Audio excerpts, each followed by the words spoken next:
Welcome to the Boostcamp podcast, everyone. Bryce has been an advisor for Boostcamp for a very long time. He's been incredibly helpful in terms of strategy, product design, UI, UX, and we have a lot of new features coming out where Bryce has, really laid his fingerprints all over the product. Yeah, so maybe Bryce, you can start by giving a brief introduction about your background, your experience in powerlifting. I mean, you're a 4 times national champion, but for those that don't know you, maybe you can just provide some more context. Yeah, absolutely. My name is Bryce. I started powerlifting about 12, 13 years ago or so, after doing some bodybuilding before that and discovering that I liked the heavy lifting a little bit more than I liked, the tight control on nutrition and stuff. Training, love bodybuilding training. And in fact, a lot of my training for my entire time competing was heavily influenced by my background in bodybuilding.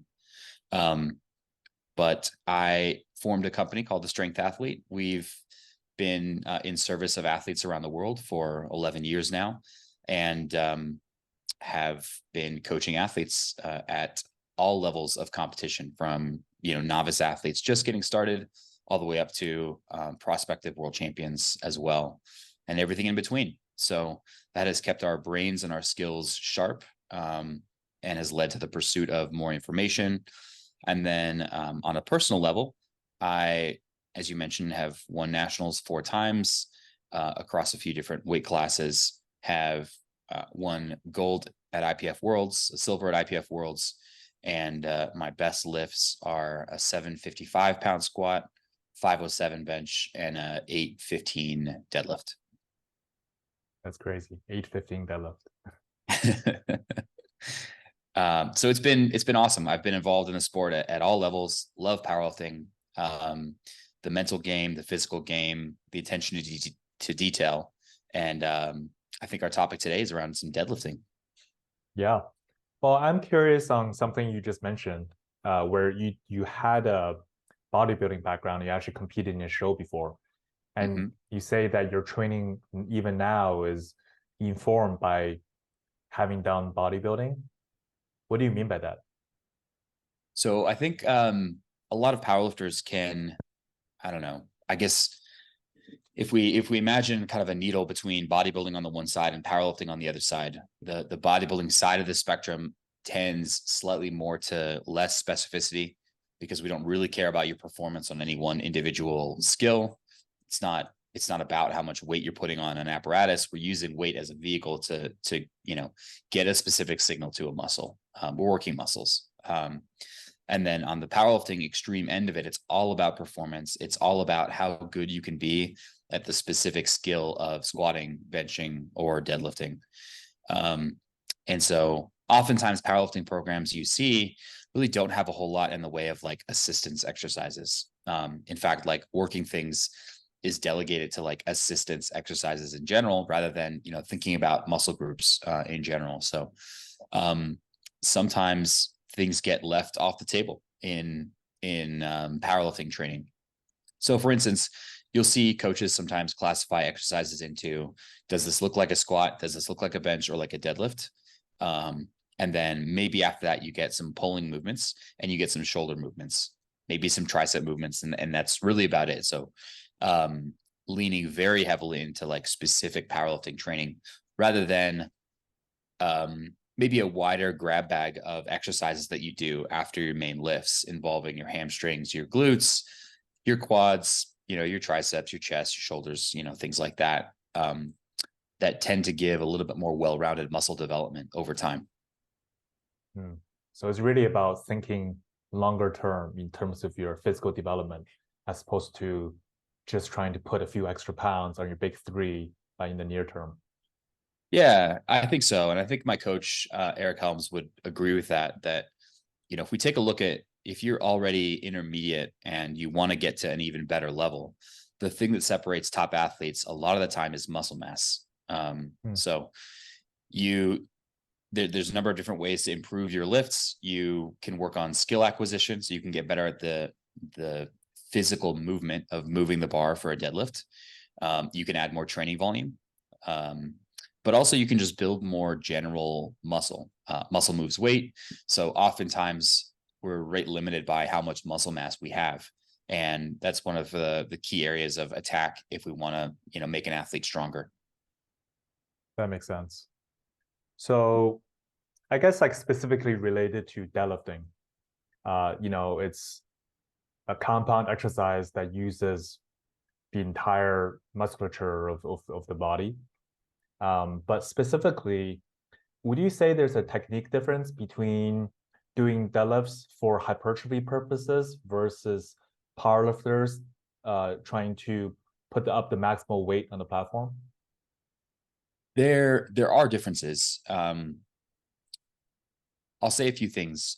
Number one, no matter what skill you're doing while you're training, the more you practice that skill, the better off you're going to get, because you just get more exposure to it. You know, your body through motor neurons kind of like figures out how to get more efficient at some task over time, even without you consciously thinking about it. You'll just improve in your way of movement.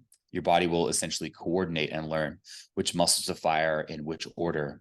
And thankfully that happens, you know, all the time. It's how we learn to walk and how we learn to, you know, pour hot water into a cup without, you know, spilling it everywhere, or, you know, various things like that. So that will happen whether we are, you know, a bodybuilder and using the deadlift to just increase overall muscle mass. Maybe that's the choice there. Maybe it's a blend and it's a little both. I like lifting heavy, but, you know, I'm mainly using this for an end. Or whether we're using the deadlift because we care maximally about deadlift performance. So when it comes to like improving performance and kind of maximizing the weight that you're using on deadlift, it's important to realize that the deadlift for powerlifting is a rules governed movement. So, you know, there are rules on what makes a good deadlift. You have to abide by those rules or you get a no lift. And so we're very focused on what the rules tell us we can and can't do. And so in that vein, people oftentimes push right up to the limit. So for instance, your shoulders have to be back, but how far back your shoulders have to be is dependent on the referees that you get. So some people tend to skirt the rules a little bit. This is part of how sumo deadlifting was invented, because all you have to do is start with the bar on the floor and stand up to full completion. But it doesn't mention if your feet can be wide or narrow. So yeah, I mean, you can have your feet out and your hands inside sumo deadlift. And that helps as well. So I think oftentimes we just get much more specific about technique when we're treating the deadlift for strength versus for hypertrophy. Small efficiencies in starting position matter a lot more.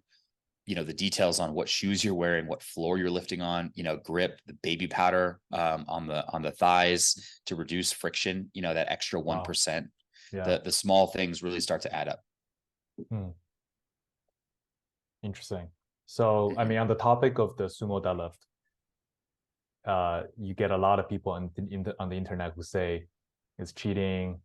You know, you see some pretty extreme stances where the bar only lifts off a few inches off the floor, especially when you're using a deadlift bar and bumper plates.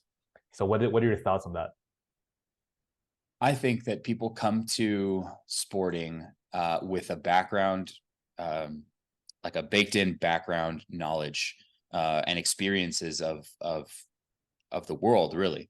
And so, you know, they may see a sumo deadlift and think that's not a real deadlift. A real deadlift looks like this because, you know, their favorite person does that, or, you know, they have pre-existing notions about what strength looks like, and they view it as cheating because people are sometimes able to do more weight. It looks like the bar isn't moving as much. So, hey, this person isn't working as hard as this other guy is. Like this, it's not fair. But I think powerlifting is always this push and pull of rules, and how far can we bend the rules and still have this thing be classified as a good lift? And it's important to realize this is ever changing. The rules are always changing as we're looking at different federations. You know, so just recently in the IPF, there was a rule change on the bench press, and now there is bench depth. And this is a pushback from a lot of the very high arch bench presses where athletes are really only moving the bar like, 2 inches to lockout, 1 inch to lockout, really high arch, wide grip. And, it's maybe, I don't know, it's maybe a very short movement for someone to lock out their elbows. Related question, is this actually a bench press? Is that cheating? No, it's not cheating. It's in the rules. But, powerlifting sport in general is this conversation between a regulating body and the athletes. And athletes are pushing to maximize. The sporting body is deciding, what do we think our sport actually is? How can we make things fair? And it's interesting to kind of see these two things push and pull back against each other as time goes on.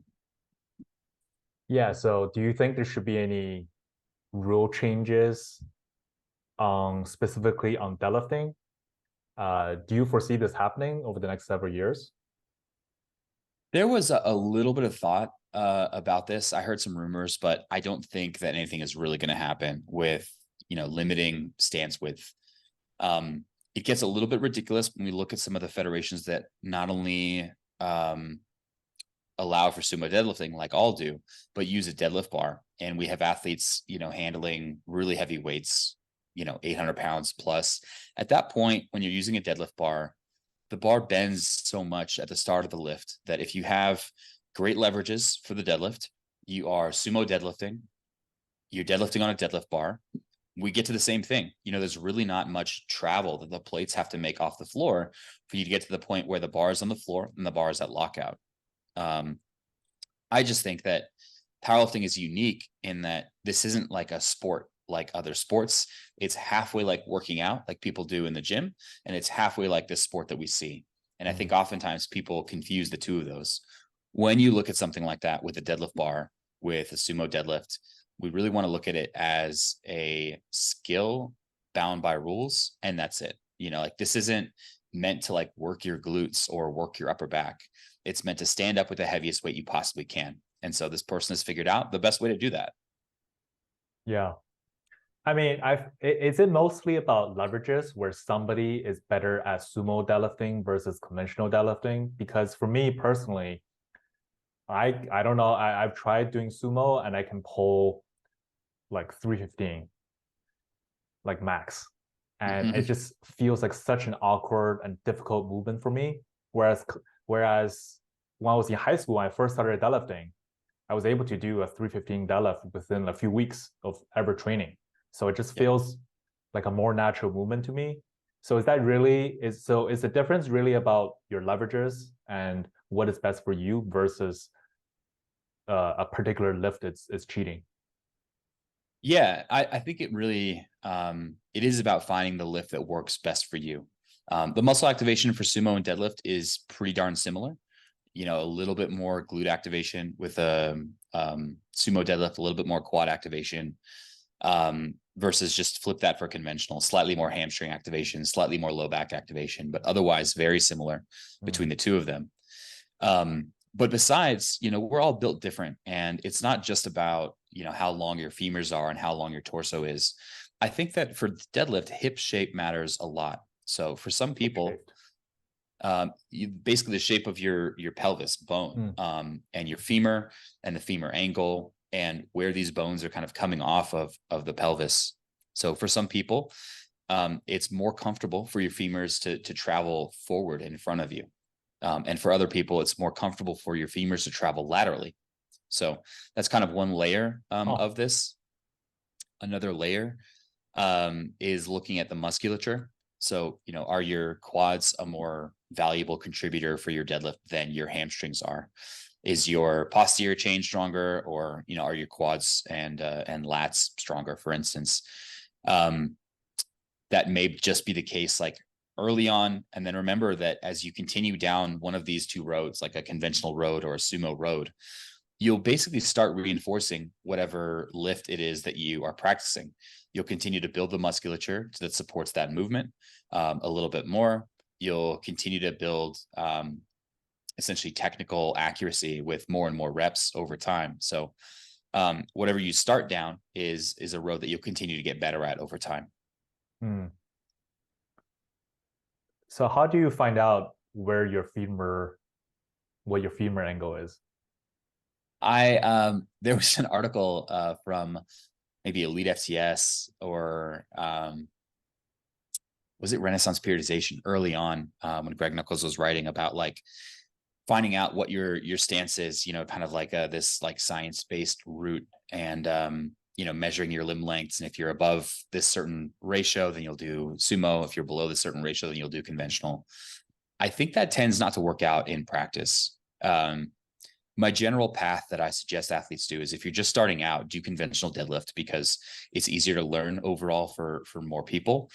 The bar in a true sense does travel a longer distance for more people. So we get more time under tension. And given the fact that it's an easier lift to learn, there's more room for error. It's just a better path to go down to start off with. Once you have been deadlifting for a little while, you've gotten yourself to some nebulous base level of strength. Then you can decide, well, which is actually stronger for me? And now begins some period of experimentation. And there is no substitute for just trying it. So try sumo deadlifting, give yourself some grace. It took me, I don't know, 6 months or so for things to really feel comfortable at all. For the longest time, and this is the case with many athletes, it'll feel like you're conventional deadlifting the sumo. So your knees will be more out in front, just like they are with a conventional deadlift. You'll be standing up more rather than kind of hinging more at the waist. And just kind of like synchronizing things takes a lot of time to take this raw movement and refine it into something you really feel proud of. So the main answer is that there's no substitute for just trying out the sumo deadlift and going down that road as if you were learning sumo, and that's going to be your new main stance. And then, you know, we can talk about comparing numbers. How does my new strength in sumo compare to what I had been doing conventional deadlift? Does it seem like it's worth the risk of making sumo my, you know, main stance, or should I stick with conventional deadlifting? Or should you do both? Or a little bit of both, exactly. So you mentioned you had your best was an 815 for Yes. a deadlift. I believe your main stance is sumo, right? It is. So what is your best number for conventional? Just for comparison's sake. I started off conventional deadlifting, and it's just about 100 pounds weaker. It was 725 at the peak. Part of the reason why maybe it's not higher is because I stopped really like taking conventional deadlift strength training seriously, as in like improving my 1 rep max on a conventional deadlift. Again, you know, that path toward specialization. Yeah. I guess this is an unrelated point, but powerlifters really don't have to be good at everything. You know, like becoming a great powerlifter is the process of specializing. It's specializing in this exact way of benching, this exact way of squatting, and this exact way of deadlifting, you know? So if you can low bar squat 900 pounds, like it doesn't really matter what you can high bar squat, because the one that you compete in is the low bar squat. You know, it really doesn't matter what you can close grip bench press, because, you know, your comp grip bench press is what matters the most. So while these things are related, while training them like can have value, the value is in figuring out, how does this help me with my main lift? Yeah, that makes sense. So would you say then, for example, for me, my main stance is conventional stance. So if my sumo is 50% of my strength of the conventional, does that mean that I have some deficiencies where training the sumo deadlift for a period of time will, you know, significantly benefit my conventional deadlift? Yeah, this is a little bit where the coach and athletes essentially like thought process about how to make you a better lifter starts to matter. So I want to give you 2 bits of perspective there. You essentially talked about the conventional deadlift being, sorry, did you say conventional is the lower one or sumo is the lower one? My sumo is much weaker than my conventional. And it might be because, like you said, because I don't practice it at all, it's almost like a wide stance conventional deadlift for me, where my knees do, when I look at the video, I do see my knees travel forward at an angle, you know, much more so than, you know, people that can perform the sumo very beautifully. Yep. So one way of thinking about it is exactly what you said. It's, oh, my sumo is lower, maybe if I get better at sumo, then I'll be a better conventional deadlifter. That's kind of like the thought process of how to get to some kind of a conclusion about why I should train this thing in the first place. But the flip side of that same coin is, wow, I must be a very efficient conventional deadlifter. You know what I mean? So maybe it's not the fact that you are bad at sumo, it's that you're really good at conventional deadlifting. And there's some plus side there, some really good things to think about, oh, wow, I'm much better at this. So just because you're bad at something doesn't mean you have to train it. There's many movements that you can be poor at, and you don't really have to train them. So the concept that we want to bring up right now is called transferability. And this is the idea that we have to ask ourselves, will doing this one thing get me better at doing the thing that I really want to do? How does this transfer? So if we come to like this secondary conclusion that, oh, wow, if I trained my sumo deadlift and I got that better, then my conventional deadlift would be a lot stronger. So does this transfer? Is an open question. There's actually not a whole lot of direct research on stuff like this, because not only is it buried in this like subset of powerlifting, but there would be so many things to study. Like, does pause deadlifting transfer to comp deadlifting? Does close grip benching, make me better at comp benching? Does X make me better at X? And we can go through each of 100 different combinations for that. And so researchers don't have the time, or in most cases, the interest for that. But if you ask powerlifters, every powerlifting coach has opinions on whether or not something is good. And the way that we can test that is just through trying and training, and thinking about the muscles involved, essentially having a good educated guess before we run down some avenue of something like that. I would say the wisdom that most powerlifting coaches talk about is that if you're a sumo deadlifter as your primary stance, training the conventional deadlift can be a good thing to add into your training, either in the off season or on a secondary day or something like that. But it's usually not the case that we see the opposite. You're a conventional deadlifter. You usually don't see people training sumo in the alternate position or as a secondary movement, perhaps because of the higher like skill required to complete the movement, like the technical skill. Is it worth developing that when we can just do more conventional deadlifting? Or what's the reason that we're, doing the sumo deadlift instead? But I can come up with a few reasons why a sumo deadlifter might want to do a conventional deadlift: the longer range of motion, the slight focus on different muscle groups involved there, and just the fact that they can probably handle less weight overall, which means maybe doing this in a secondary spot is a little bit less taxing overall. Deadlift, quite a taxing movement for athletes. That makes sense. So Bryce, most of our listeners are, I would describe as novices or intermediates. I would describe myself as an intermediate lifter as well. Mm-hmm. So would you say there's a difference in deadlift technique from beginners to people who are at the intermediate stage? Yes, absolutely. Let's take any motor skill. Let's take dart throwing, for instance. If you take a beginner for throwing darts, you'll just see that the accuracy is really kind of over a wide, broad area, and as you get more refined, that essentially, your probability of hitting the middle starts to gradually increase, right? So your circle of accuracy and precision slowly starts to zoom in on the center of the dartboard. The same thing is exactly true for deadlifting, or really for all skills. Your variation from set to set starts to decrease. So, you can expect more or less the same thing from yourself on the first set versus the third set. So you have essentially less deviation from ideal technique.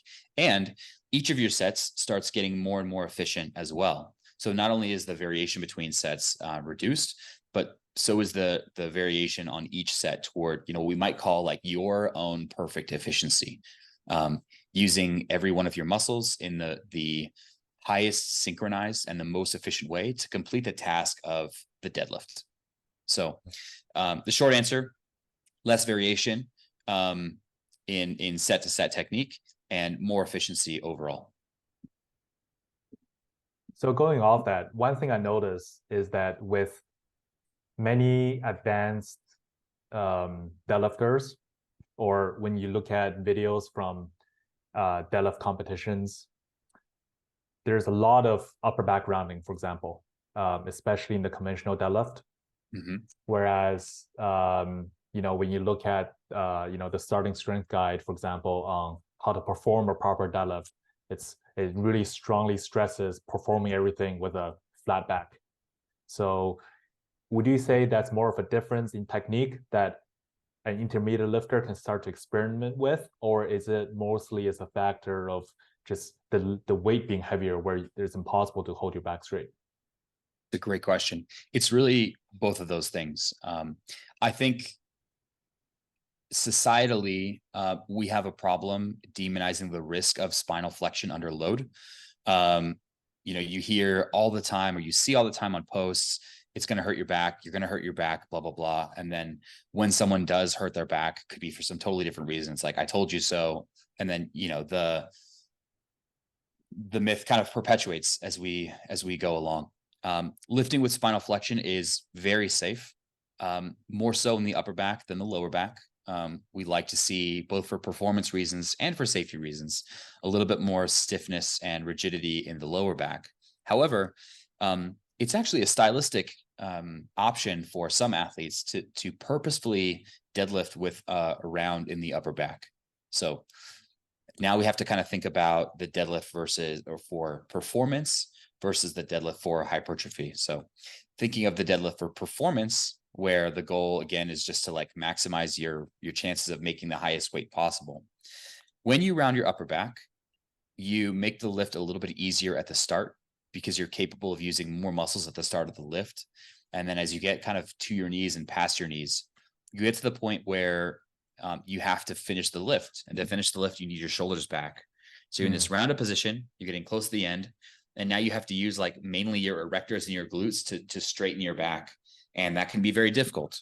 But it's just kind of a risk reward of pros and cons. For some people, that's the stronger way to deadlift. Or for the other way, if you stay straight back through the lift, it may be harder to break the floor, but easier toward lockout once you get past your knees. So it's a stylistic change for sure. You will see high level athletes across countries, across divisions, performing great deadlifts both ways, stiff back all the way through with a straight spine, or rounded back and finishing the deadlift. And saying that one is superior is really kind of missing the point that what we're looking to do is maximize your own technique. That's it. It took me a long time to break this illusion that there was any perfect technique that's consistent across all lifters. Like, oh, here's this ideal of the deadlift, and everyone's just trying to attain this one specific ideal. The truth is that we're all built different, not only on the outside, but hip shape, like we talked about earlier. We all have a varied genetic background, predisposition to gaining muscle in various parts of our body. And all we're looking to do is maximize your specific weighted deadlift. That's really interesting. So the straight back versus the more upper back rounding deadlift is not really about, it's not really a difference in terms of the safety. It's really a difference in terms of different styles to maximize where your strong points are and where your weak points are. Yeah, I would say so. Now, just to bring up the caveat that for some people, rounded back deadlifting is a fault that they should try to correct. Like this, hey, this is actually isn't ideal for you. It's looked like it's holding you back. Maybe this is something you want to work on fixing, having to do with bracing issues, or your muscles really aren't capable of, keeping you in a position to complete the lift, that you're actually just losing positioning. So it can be a purposeful style that people try to do, or it also can be a fault that we actually want to correct. So how do you know which one? How do you know where a lifter falls on that spectrum? I would say if we see a lifter start with a more neutral spine, and as they're pulling, we see a change in spinal position as they're pulling, right? So the bar's on the floor, they've got their hands on the bar, they've set up and they're starting to pull, and, they're struggling. The weight isn't moving, but their back starts rounding. Then the plates start moving. That tells me that something in the way that they're deadlifting isn't supporting them enough to be able to maintain the same position. So I think regardless of whether you pull conventional or sumo, round back or flat back, one of the hallmarks of good deadlifting is that positioning remains relatively similar throughout the lift. Here I'm talking about your back angle that you adopt. If you start with a rounded back angle, then you maintain it through the majority of the lift. If you start flat, you maintain it during the majority of the lift. These are under cases of, like, let's say up to 95% of your 1 rep max. As we get above that, you are searching for every kilo. We do start to see some technique breakdown despite your best efforts. And, you know, again, like, this is a performance-based task. Like, you just have to stand up with the weight. You know, that's what we're looking for. And sometimes it takes every last bit of energy. You know, we see some technique breakdown, and that's why we do it, you know, is to push ourselves to that limit and sometimes a little bit beyond. It's so funny you say you just have to stand up with the weight, because ultimately that's what a deadlift is, but it just gets so complicated. Yeah. So then, okay, I just want to ask one more question regarding this round back deadlift, because it's something that I'm personally exploring right now myself. I definitely find I'm much stronger with a rounded back, because I do find breaking the weight off the floor is the hardest part of the lift for me. So then if I am doing, let's say a lifter wants to switch to a more upper back rounded style of deadlifting, when they're warming up to the heavier loads, should they practice with the upper back rounding even at, say, you know, just 135, or should they aim to, you know, do a flat back deadlift, and then once it reaches a certain weight where it's heavy enough, then switch to, you know, the more rounded style? I would say if it's a style that you're really trying to do, and it's a style that, you know, you figured out, hey, this is actually more efficient for me, or might be, you want as much practice as you possibly can. You know, let's pretend you're only waiting for your top sets, and deadlift tends to have less frequency in athletes' programs than other lifts, right? So, like, you can bench 4 times a week, but you rarely ever see someone deadlift even 3 times a week. It's usually twice a week. And so of that, you've got maybe 3 working sets on each of 2 days or something like that. That's like 6 times a week that you get practice. But if you're doing this for all of your warmups, you nearly triple your practice time in a new style. So I would suggest, if you decide this is the style for you, that you practice this style from your first warmup all the way through to the end. Can I tell you something stupid that I attempted about 2 years ago? Yeah. So I don't know where I got this idea from. I think I read it in a Reddit post by by Cody, who wrote Enzymes. It's like a popular program on Reddit. He did this thing where he deadlifted every day for like 50 days, where every day he does at least 3 reps at 90% of his max. So it can be any style, but, you know, it has to he has to hit at least 3 reps at 90%. So I actually tried it. I mean, there are some days where I would do like hex bar deadlift, you know, to, you know, take off some load. But I ended up going all the way to 30 days. And it was super hard. By the end, like, I stopped doing any other exercise because I was so tired. I just only went to deadlift. Yeah. But I actually ended up putting on like 20 pounds to my PR by doing this. Yeah. I mean, it sounds stupid. I'm curious to get your, you know, to get your thoughts on that. 20 pounds in a month. That's not bad at all. I'm really happy you experimented. And I like when I hear stuff about this, because it tells us a little bit about the limits of what the human body can do,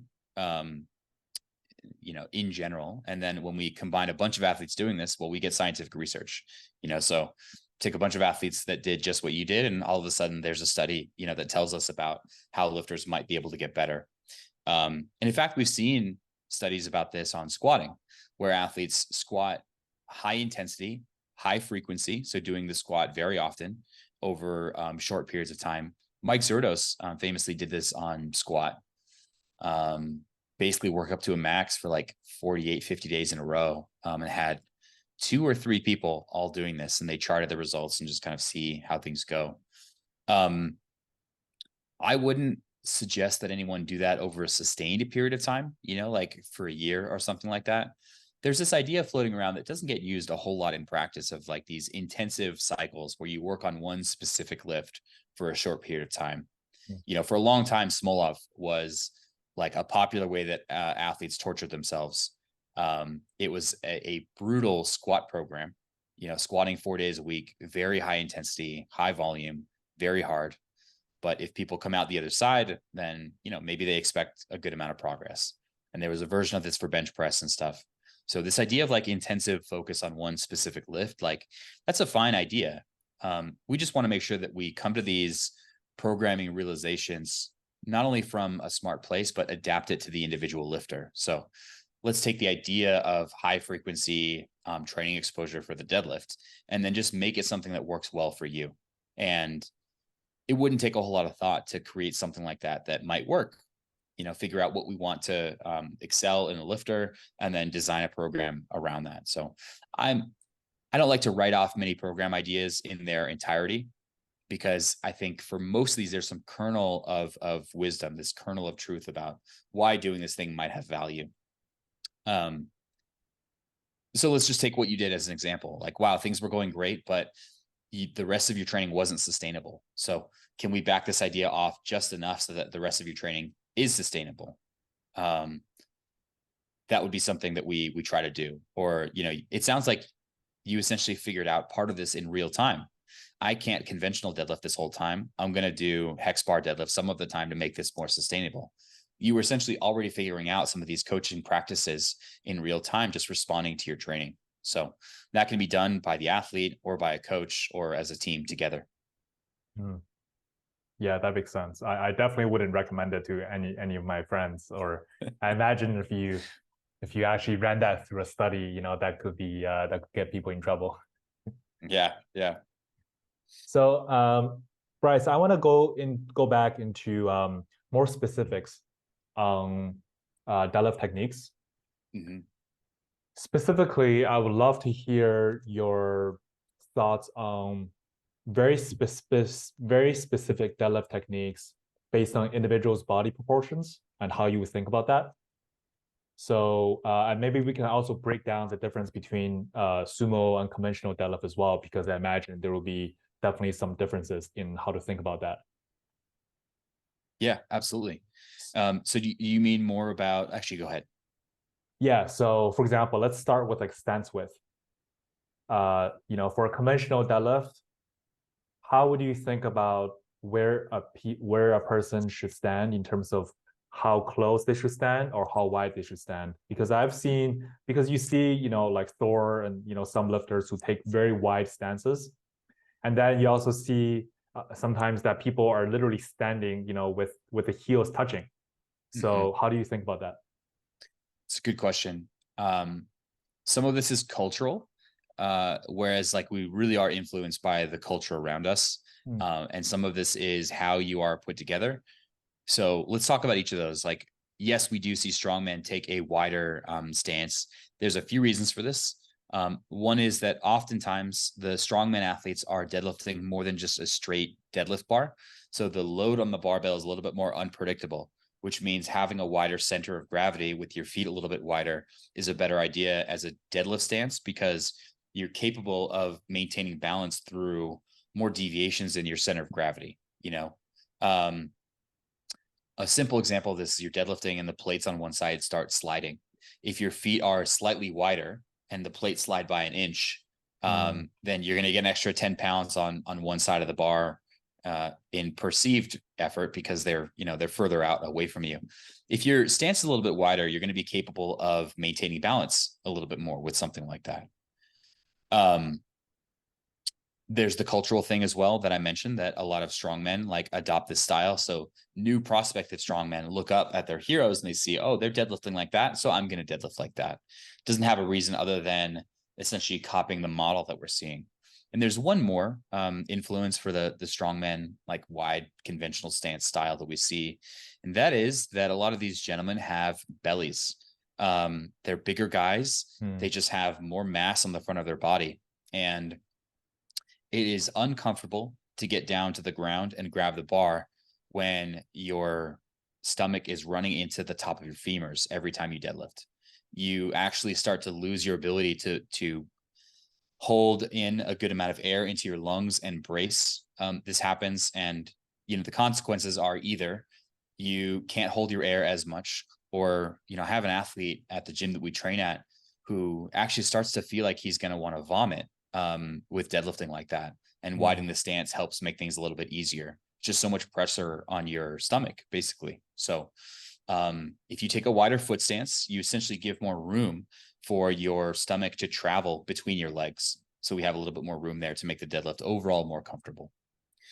Oftentimes, a lot of these strongmen truly have wide hips. They have a big bone structures, especially if we're looking at like the top level. These are some big dudes. So a good idea when we're thinking about setting the conventional deadlift stance at the start is to basically put your feet right under your hips. And so for some athletes, they have narrower hips. Other athletes, they have wider hips. But a good starting point, I would say, for the conventional deadlift is stand up straight with your feet directly under your hips. And that's roughly your conventional deadlifting starting stance. Let's briefly talk about the other end of the spectrum. And that is the people you said where their conventional deadlifting stance is really close. This used to be a style we see more often. There was a period where I didn't see it at all for maybe like 8 years or something like that. But there's been a resurgence in the last six months to a year. At the high level, at the IPF, we've seen some lifters conventional deadlifting with their feet nearly touching. And I had thought that we wouldn't see that happen again, but here it is, which really kind of reminds me that what we want athletes to do is start in a comfortable place and then experiment from there to find out what works best for you individually. So how long should you experiment for if you're trying something new to determine whether it works or not? I would treat it a little bit more like this kind of checkpoints model. So rather than kind of ascribing some fixed length unit of time for it, in this checkpoints model, you go for 2-3 weeks or something like that. And then you ask yourself the question of, does this continue to hold promise for me? And if the answer continues to be yes, then you just extend out that window a little bit more. So you give yourself kind of like these checkpoints of, do things feel like they're mostly going forward? Then I'm going to keep experimenting with this. And as long as the answer keeps being yes, then you can do that. But I think rather than this kind of feeling like a railroad that you have to either get on and you're just on for the journey or not, you want to think about it more that you can get off whenever you want. If something stops feeling like it's working for you, there are so many different ways to change training that you don't really have to stay doing this. Technique adjustment takes time. I would give any new adjustment at least 4 weeks, but up to like 6 months if you really want to do it. And remember, you're still deadlifting when you're doing this. So it's not like, it's time wasted if you realize like ultimately, oh, well, this wasn't working for me. You were still deadlifting this entire time. You're still gaining muscle mass, training the movement. You just realize that this specific technique isn't working for you. That makes sense. So going back to the more specific deadlift techniques. Okay, so we discussed the foot width. What about toe angle? You see people lift with a straight angle, and then you also see people lift with very angled feet. Yep. Across sumo and deadlift, it tends to be the case that the wider the stance, the more angled out your toes are. So, all the way from a conventional deadlift where your feet are, for the most part, perfectly straight out in front of you, the wider your stance gets, the more we see the toe angle start to increase. And this has to do mostly with the angle that your femur is coming off of your hip as you set up. So for the most part, the foot follows the femur angle. If we're looking at the athlete from a bird's eye view directly down, whatever angle their femurs are coming off their body, the feet are roughly in that same exact direction, more or less. The wider your foot stance, the narrower your center of gravity is, and the higher the probability that you miss a lift based on balance issues. So an extreme example would be, imagine you're doing a plie, right? Where your feet are I can't even do it, right? But your feet are basically like your heels are touching and your toes are pointed out the other direction like that. And it's Okay. very, very hard to balance in that position. You know, these ballet and dancers do this position. Versus, you know, standing with your feet forward, we have a wider center of gravity. It's a lot easier to stand that way. Oh, okay. So then for a conventional deadlift, you should generally try to keep your feet pointed forward as opposed to angle. More or less, exactly. We typically see in the wild anywhere from feet straight forward to like maybe a 15-degree angle outward, you know, just a slight shift to make the lift feel a little bit more comfortable or allow you to put a little bit more pressure on the balls of your feet, but something around that. Okay. How does that relate to shin angle? I imagine for the sumo deadlift, it's a lot more vertical, but conventional, it can be more forward. Yeah, that's right. This has to do also with center of gravity and your ability to pull the bar and keep the bar close to you. This is probably one that we don't have to specify too much about for lifters. It tends to sort itself out most of the time. And the way it sorts itself out is, let's pretend you've set yourself up with a certain shin angle at the start of the lift, and you begin pulling, and you feel like you're going to fall forward. You feel that. And so on the next one, you just bring the bar back a little further, which means a more negative shin angle. And you pull, and all of a sudden, oh, this feels better. This feels like I'm in my center of gravity. I'm pushing down to the floor, and I don't really feel like I need to fall forward or fall backwards. I feel relatively over my center of gravity. That's great because it means that you're going to be able to contribute more of your muscle mass toward, you know, pushing down into the floor and standing up. The same exact thing is true with sumo deadlift. It tends to sort itself out for the most part based on this feeling of either falling backward or falling forward. Okay. That makes sense. What about in terms of belt position? Sometimes you see lifters put the belt very low near the hips, and then you also see people give advice to put it as high as possible. Yeah, I would say most athletes, a good 90% or more of athletes, probably want to put the belt in a relatively central place. So, what does that mean? If possible, you want to have the belt positioned so that it is above your hip bone, so that you don't end up having the belt kind of rub against your hip bone, but below the bottom of your ribs. So in that middle space between your hip bone and the bottom of your ribs is a comfortable place for most people to put their belts. I will mention on air, because this doesn't get talked about enough, that the standard belt is 4 inches wide. This is too wide for a lot of athletes. There are thinner belts that are available. So a 3-inch wide belt is a great option for more athletes than actually end up using that width of belt. It's comfortable for a lot of athletes. So if you're a shorter athlete, you may want to take a look around or borrow a friend's belt that's 3 inches wide and see if that feels more comfortable for you. Oh, okay. Oh, that's a good tip. Yeah. Okay, so when it's too wide, it actually prevents you from getting down to the bar, or Yeah, it's just mostly it below on the hip. feels uncomfortable. You know, it's rubbing up against bones. Of course, it's bracing because it's 4 inches, but it almost feels like too much. You know, like we scale many other parts of powerlifting, but belt thickness really isn't something that's talked about a whole lot. I just wanted to make sure people realize, hey, this is an option. Okay, that's very cool. Is there a brand that you recommend for like 3-inch belt? Because I kind of want to try it out. I think Inzer and Titan both have 3-inch belts. Those are the main brands that I've seen have a good quality leather 10 millimeter or 13 millimeter thick belt that's 3 inches wide. Okay, awesome. And then you mentioned the topic of bracing as well. Again, you see some people recommend bracing at the top and then going down to the bar, and then you also see people who recommend bracing, on the bottom, so you can push off. You can almost like set up and push against the bar as you push. What do you think about that? This is a personal preference for a lot of people. I'll give my own opinion on this and hopefully back it up. But remember, this falls in that category of, hey, try this and see what works best for you. One of the best deadlifters I've ever seen, annoyingly good, Krzysztof Wierbicki, guy who I used to compete against in Poland. He deadlifts in a top-down style. That means you take in your breath at the top, you hold your breath, you bend your knees, you go down, you grab the bar, and then you start pulling. There's more time spent at the top. There's less time spent at the bottom. So let me talk about kind of some of the pros and cons. I'm coming from a bottom up deadlift style. I've done that my entire time competing. So take what I'm saying with a grain of salt. In the top down style, you have a ticking clock as soon as you hold your breath. So you hold your breath and you have a ticking clock that you essentially have a certain number of seconds before you have to start pulling, or you have to take another breath because you're holding your breath, of course. So there's pros and cons to that. The pros are, you get a shorter setup.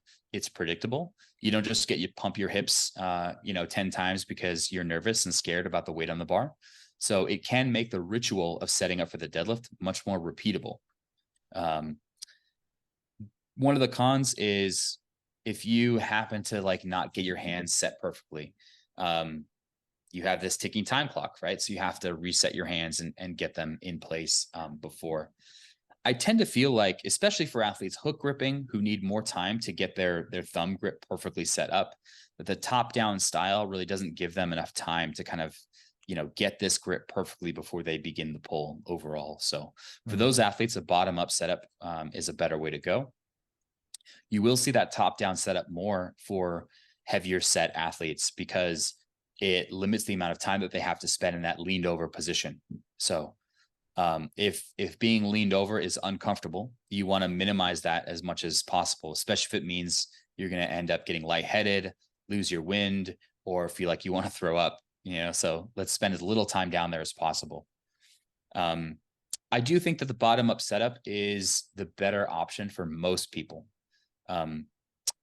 You just get more time to make sure your feet are set exactly where you want, for your hands to be perfectly gripped on the bar exactly where you want, and for you to brace, drop your hips, and set them before you begin the deadlift. But if you're listening to this, don't count it out as an option. It's important to kind of treat this just like any of the other technique adjustments that we've talked about.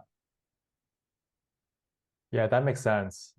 I mean, I do find it difficult to do a top down setup where you have to do multiple reps, because after you get the first rep, especially if you're wearing straps, to get a higher volume set, you have to stand back up to then get down again to do almost like a full reset. Whereas if you're used to doing the bottoms up setup, you can do multiple reps fairly easily.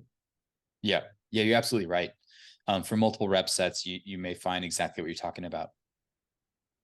Yeah, and then on that topic too, for the purposes of getting your deadlift as strong as possible, for training the deadlift, for powerlifting, would you always recommend full dead stop deadlifts versus touch and go? All right. So there's a spectrum here in between full stop deadlifts and touch and go deadlifts. So let's talk about the spectrum. If we're talking about like a touch and go deadlift, I've seen it to be the case where the plates just touch the floor and then the athletes start doing the next rep. Essentially, there's very little in the way of untensioning the muscles. Your lats, your back, your quads, they stay relatively engaged through that entire process from your first rep through to your sixth rep, let's say. I tend to think that your latter reps will be much easier overall. And for the purposes of getting good at technique, we lose out on a little bit here. And now let's look at the full other end of the spectrum. For a while, maybe 8 years ago or so, full reset sets were popular for a little while. You've got a set of 6. And so you start grabbing the bar, you stand up with the bar, you bring the bar down, you let go of the bar, you stand back up. You go back down, you grab the bar, and you begin the pull. And you do this again for 6 reps. It's very difficult. You can expect your strength to be much lower overall. But you get a lot more competition practice. You get a lot more first reps. In fact, what I want to say, like a factor for program design for a little while used to be thinking about first reps and how many first reps can we get an athlete, because there's a higher amount of technical practice by maximizing first reps that you're doing. So rather than doing, 3 sets of 8, doing 8 sets of 3 gives you 8 first reps rather than 3 first reps for that same exact reason. I think the middle ground is probably the best, where you're doing a deadlift set, the bar comes down to the floor every time, and you take a breath in. Your hands stay on the bar for the entire set. You take a breath in and you re-brace before you begin the next rep. So every rep gets its own breath and its own body repositioning, but it's not that you're standing up every single time between every single rep. I find one thing that's difficult for me is after the first rep, the second rep, I find it very difficult to get the full brace as I was able to get on the first one, even in the bottoms up setup. Do you have any tips for that? Yeah. How well people are able to like maintain position from their first rep through to their next ones is really variable. So there's this expression some athletes have where if you can do something for a single, you can probably do it for a double on deadlift, because the strength potential is it's non-uniform. You know, you can do a first rep that's very difficult, and you'll do a second rep and it's much easier, like way easier, because you've put your body into a better position. Perhaps there's some potential energy kind of staying around after your first single. So multi-rep sets can be a difficult first rep and then easier following reps. And for you, it seems like it's the other way around, where you have, a good first rep and a more difficult second rep. I think it just has to do with making sure that you make your second rep as much as possible like your first rep. So perhaps that's making sure the bar is the same distance away from your body, that resets as well, that your hips reset to the same height every single time you reset to that same breath, and just kind of like, let's take a magnifying glass to your second rep and see what differences we can spot from your first rep. Okay, that makes sense. So moving on to the topics of overcoming plateaus for intermediate deadlifters. What are the best deadlift accessories if a lifter is weak off the floor? Mirroring what the research talks about, rather than talking about exercises specifically, it's worth talking about training volume. Because when it comes to athletes having plateaus, it seems that training volume, after taking a look at non-training factors, so your sleep, whether or not you need a deload, your nutrition, so kind of checking those things off. Let's pretend you're eating great. You know, you've got enough protein intake, you're taking enough calories overall, you're sleeping 8 hours a night, so that we know that recovery isn't a factor, and you don't need a deload in training. So it's not that the reason that training isn't getting better is because you're just fatigued. If we eliminate fatigue as a factor, now we can take a look at the training side of things. For most athletes, the thing that is going to make you get better is more training volume. And this can take many forms. It can be more sets. It can be an extra day of doing the deadlift or something that looks like a deadlift. Or it can be more volume, so doing more repetitions overall as well. So let's not leave that off the table as a potential factor. But after that, if you've tried a little bit more training volume, and by the way, please don't go from doing 3 sets to doing 6 sets. We don't want like a doubling of an increase in volume, just a little bit. Let's do an extra set or an extra 2 sets per week, something like that. And you may find that your deadlift is all of a sudden making more progress overall. Outside of that, we begin the troubleshooting of figuring out what works best for individual lifters. I'm still leaving exercise selection off the table because we've got a few more things to talk about before that. Another thing is to take a look at repetitions and what repetitions you're doing. So if you want to get better at singles, maybe it's a good training practice to try doing more low rep work. So if your training is all high reps, if you're doing 5s and more, it's a great training strategy for some people, but for other people, they need more exposure to triples, doubles, and singles. So perhaps that's the reason that you're stalled overall. And the last thing before we talk about exercise selection is RPE, or the intensity of what load is on the barbell. And here's where we find more individual differences between athletes. Some athletes tend to respond very well on deadlifting when nothing is really all that heavy. You're operating at 6 to 7 RPE most of the time, or that's 3 to 4 reps from failure for most athletes. Whereas other people need heavy, hard exposure to deadlifting quite often, doing 1 or 2 very difficult sets per week, and having that be the thing that allows them to progress. So let's really look at the field. Now we can finally arrive ourselves at exercise selection. For deadlifting, I think things are pretty simple for exercise selection. We've got your competition lift, and then we have some slight modifications to range of motion. So you can do halting deadlifts where you don't ever deadlift past your knees. You can do rack pulls, which is the exact opposite. Rack pulls are block pulls, and that's deadlifting from your knees through to lockout. Other than that, we can change the force curve of the weight. So you can deadlift with straight weight, or you can add chains, or you can add bands. And then the final thing is tempo. So adjusting the speed that you deadlift at various portions of the lift. These are like the broad categories that we can think about the ways that we modify a deadlift exercise. So again, it was accommodating resistance or changing the force curve. It's range of motion, and finally it's tempo. So let's talk about a few common exercises that we see in each of these. There's a pause deadlift where you pause off the floor. Fantastic tool for kind of cleaning up technique in a general sense, because we spend more time completing the lift, and because restarting that bar after the pause is quite difficult. And if you're out of position by just a little bit, you notice it all that much more readily. So a pause deadlift can be useful at helping you realize what's going on while you're deadlifting. It just gives you more time to understand what's going on. And it's a great strength building tool as well. So I reach for that tool for a lot of athletes, and have for years.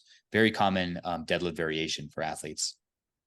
Another one that we see is deadlifting with accommodating resistance, which I think is more useful on deadlift than it is on the other lifts. So if you add chains or add bands to the barbell, the lift starts off being easiest at the floor. As you progress toward lockout, the lift gets more and more difficult.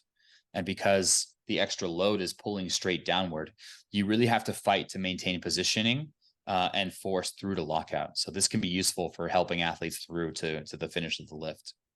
And the last tool that I use is partial range of motion deadlifts. So block pulls or rack pulls can be useful for athletes who want to work on the completion phase of the lift.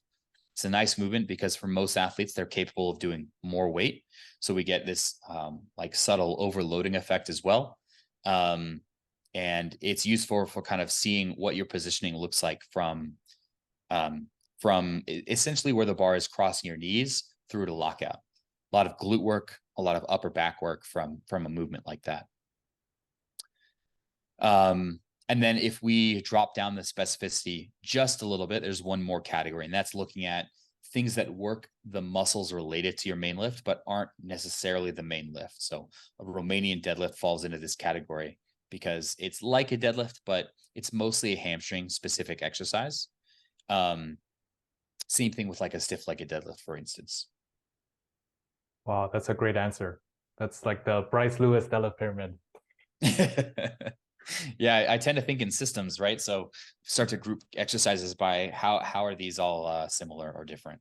Yeah, and I noticed too, in your answer, a lot of what you just talked about, you built into the Bryce Lewis Greatest Hits program, where you have the increases and changes in volume, intensity, and RPE over time, and then you also have exercises like deadlift with bands, rack pulls. You have a lot of that built into the program as well. Yeah. And that's been really through trial and error, and my own experience as an athlete. And if you have tried it or end up trying it, I hope you experience the same. Yeah, that makes a lot of sense. So going to what you said about the nutrition, how do changes in body weight, such as when you're bulking or cutting, affect your deadlift performance? Well, when athletes are deadlifting, both personal experience and talking to other athletes kind of mirrors the same sentiment. If you are cutting, deadlift starts to feel a little bit more comfortable overall. Even small changes to your body weight can make the deadlift feel a little bit more comfortable. And there's a few small reasons for why this is the case. One is, as you lose mass, you're actually capable of having your arms be a little bit closer to your body when you set up for the deadlift, which means that you can actually be a little bit more upright when you first break the plates off the floor, which puts you in a slightly more efficient position for most athletes. Again, it's contextual based on what body weight you started off with. If you were a very light athlete to begin with, and then you started dropping, you're really not going to see too much of a difference. But just talking about how differences in body weight change the deadlift, that's one thing to note. As you get heavier, we kind of see the opposite, that you'll be slightly more leaned over at the start of the deadlift. And it will be a little bit more difficult to set up. This is a trade-off, right? So it's not just about one specific lift. Oftentimes, people's deadlift will be slightly more difficult, but their squat will start blowing up, because a little bit more body weight when you're squatting is great. Really? You just feel like this bounce out of the bottom when you're squatting, like you just feel unstoppable, right? So there's this inverse relationship sometimes between body weight gain and loss, between how good your squat feels and how good your deadlift feels. That's so interesting. But I guess, like you said, it depends on the context of how heavy an individual, what body fat percentage an athlete is. Yep. So is there a range, like at say 20% body fat, if you lose weight, your deadlift might improve. If you're 30%, it will improve. But if you're, already 10, 15%, maybe it won't. Is there a range where, you can approximate that? Sure. Yeah. I would say if your body weight is like, I don't know, 20 to 25% or higher, that a slight reduction in body fat will have the deadlift starting position feeling better. And then the same would be true if you're underneath that and you start adding a little bit of body fat or just overall mass in general, that your starting position can start to shift a little bit unfavorably. Again, this won't be something that sneaks up on you all of a sudden. You'll notice, oh man, things are feeling a little bit different. I'm not quite able to get to that same efficient position, or it can happen really quickly. So let's say you are, you're in a calorie maintenance or even in a calorie surplus, and you got a really busy week and you're not eating much, and your body weight starts dropping and you're down like 2 kilos by accident, even without trying. You will be deadlifting and like, man, why do things feel so good today? Like, why does the starting position feel great? And it's because you're slightly lighter, maybe, and your starting position just feels that little 1% better. Wow, how interesting. Yeah. What about if someone aims to be like a deadlift specialist, or they're just going through a cycle where they specifically want to increase their deadlift? How much carryover is there from doing squats to the deadlift? That's a great question. Generally, I think people who are a deadlift specialist are a deadlift specialist because of their leverages, so like your leverages are such that you're just really good at the deadlift. Like you're still trying to squat and bench a lot as much as possible, but you're just great at the deadlift. There's a lot of athletes at the top who, because one lift is just so much disproportionately better than the others, really never quite break it into, the top 5 because their other lifts are holding them back, but they're the last person to deadlift on the platform, because their deadlift is that much better. I know of quite a few athletes like this, and it's always fun to watch. I love seeing these athletes get their shine and, their moment in the light as well. But let's talk about this idea of specializing, because I think it's an important one. Let's pretend you wanted to just be really good at one specific lift. You would think, well, I'm not doing other training volume. Let me just do all the volume I possibly can on deadlifting. We realize there's kind of a rate limited cap on that. We can't just deadlift 4 times a week just because we're just going to be a deadlift specialist, because our muscles still need a time to recover. So maybe you can handle 15%, 30% more volume, but maybe not double the amount of training volume. Try as you might, you can't force your body to adapt just because you want to. But what is the squats effect on the deadlift performance? It can be a decent amount. This is highly lifter dependent, based on not only the way that you deadlift, but also the way that you squat. If you are a conventional deadlifter and your squat is a little bit more leaned over, that means that you're using a little bit more of your hamstrings, your low back, and your glutes to squat. And so, those resources now are taxed when you go to deadlift. and you need them to deadlift conventional. So you may find some amount of a drawback on your performance because you've already squatted. And so it's really highly personal as to how this affects individual lifters. But if you did want to try to specialize, you could probably bump your deadlift up to 3 times per week. You could probably have one higher rep day, one different movement variation day, and then one kind of main strength driven day, and give that a shot. Especially if you're not squatting, you'll have a lot more fresh legs in order to deadlift big weights. Okay, I might try that because right now I actually can't squat. Because the Achilles don't have the mobility to get very low. Yeah. And I like using that as an excuse as well. So you can run back your deadlift every day experiment, just modify it a little bit. Like it's the same basic idea, just kind of toned down a little bit. Yeah, that makes sense. That makes sense. Another question I had, Bryce, is on the mindset when you approach max effort deadlift. What do you think about when you're on the platform and you know you're about to attempt a heavy weight? Oh man, such a good question. Mindset is huge, I think, especially for deadlift more than any other lift, because there's no starting period versus the squat or the bench press. It's a whole different animal. So when you squat, you kind of have these 2 phases, almost 3 phases too. You have like the walkout, where you have to be very serious, very aggressive, get yourself into a good starting position. You have the descent of the squat, which is a little bit easier, and you can kind of almost mentally prepare for your driving out of the hole on squat. Same thing on the bench press. You have this unrack. You have to be very serious, very deliberate, the descent, and then you have this like all out fight to press the bar up through to lockout. But for deadlift, there is none of that kind of like ramping period in. You're just all of a sudden at 100% effort. And so I think for most athletes, channeling a little bit more aggression, wide-eyed attention and focus to detail can be great.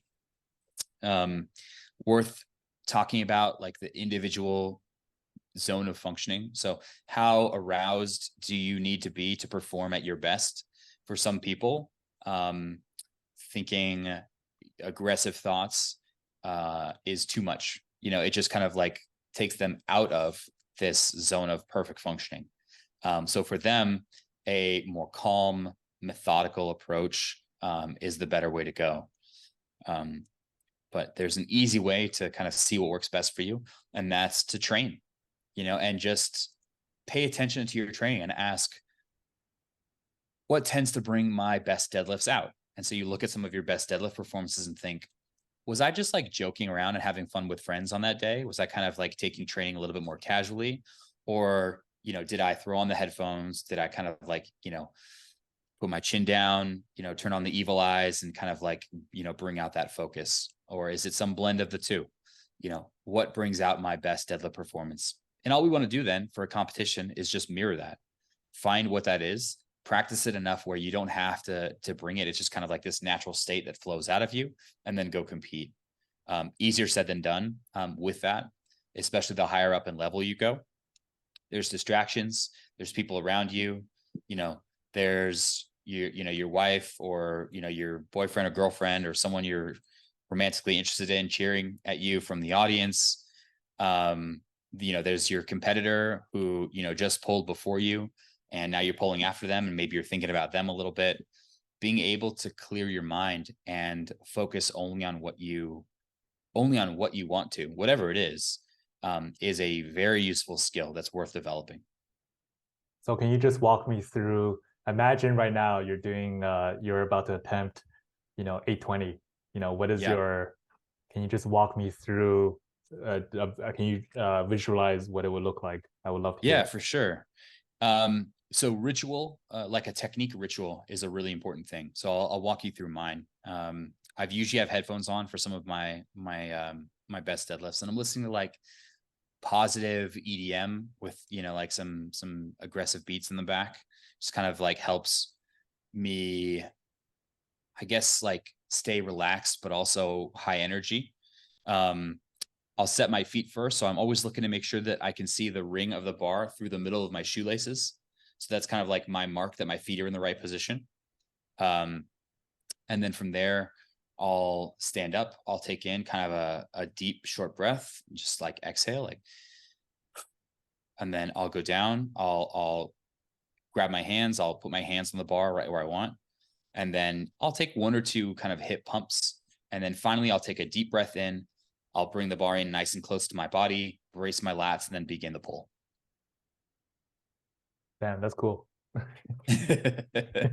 Yeah. And so everyone has their style of that. Maybe it's quick, maybe it's slow, maybe it's more aggressive, less aggressive. But this idea of like creating your ritual that you can repeat every single time is great, because then you can modify that ritual. But you have kind of like the same template every time you step to the barbell.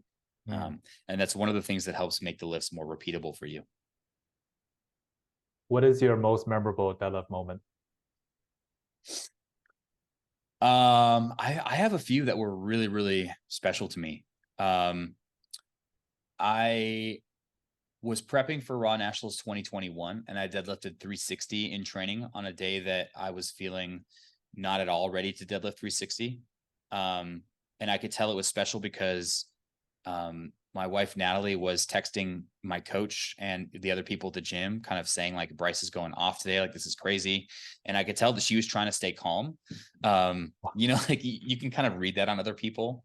It was just one of those days where things lined up to just be a fantastic day of performance. And that was the first time that I had deadlifted 360 without straps. So kind of a big deal to kind of have that in my bag headed into the competition. I felt unstoppable after that. Like, you load whatever I need, I'll be the last person deadlift in competition.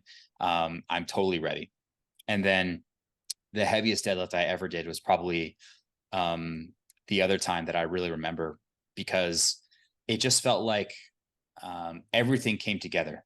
I had perfect technique, perfect preparedness. My mind was just like relaxed. And I wasn't really thinking about performance. So I'm going to digress just a little bit and say, sometimes when athletes are thinking about PRs and wanting to go for a PR, there's 2 ways to think about it.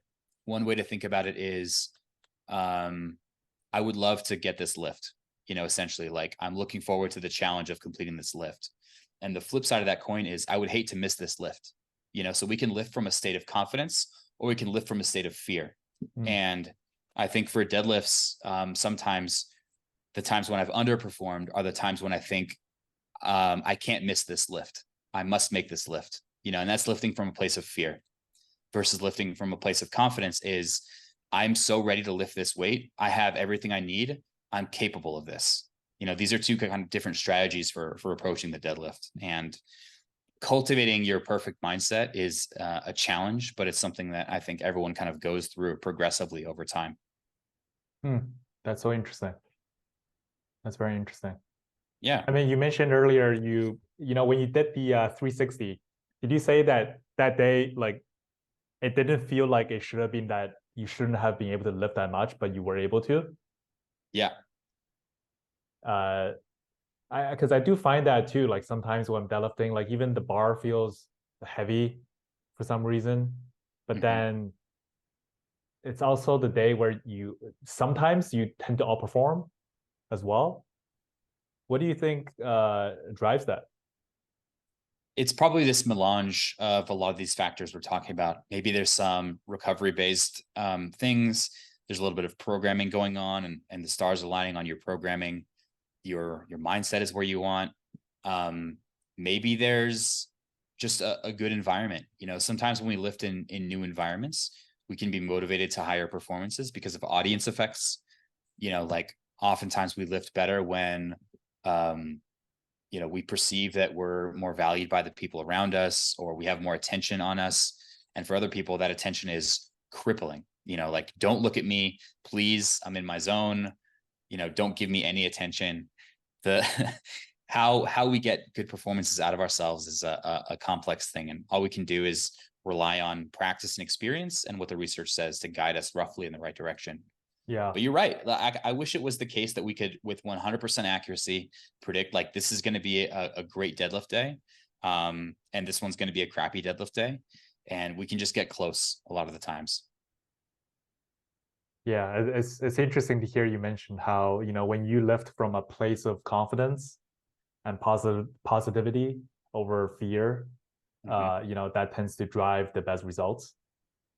I Yep. remember watching a video from, I think it was Eddie Hall, or it might be someone else like Eddie, where he was talking about how he hired a hypnotist to hypnotize him um, into a state where he has to lift like a car off one of his family or like something like that. And when he attempted like 1,000 pounds, the record, like he didn't even remember it because he just like switched this zone, and you know, I guess like that mindset like had worked for him. Yeah. It's so cool. I've heard about bodybuilders who do this too. Like Tom Platz famously worked with a hypnotist for a little while.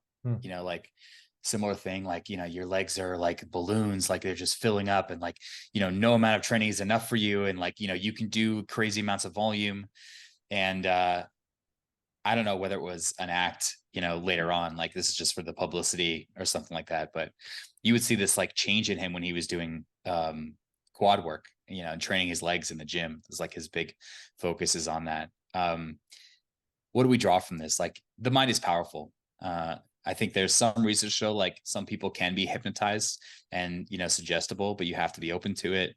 But it just shows me that like, I think if your mind is in tune and aligned with your body, you're capable of big things.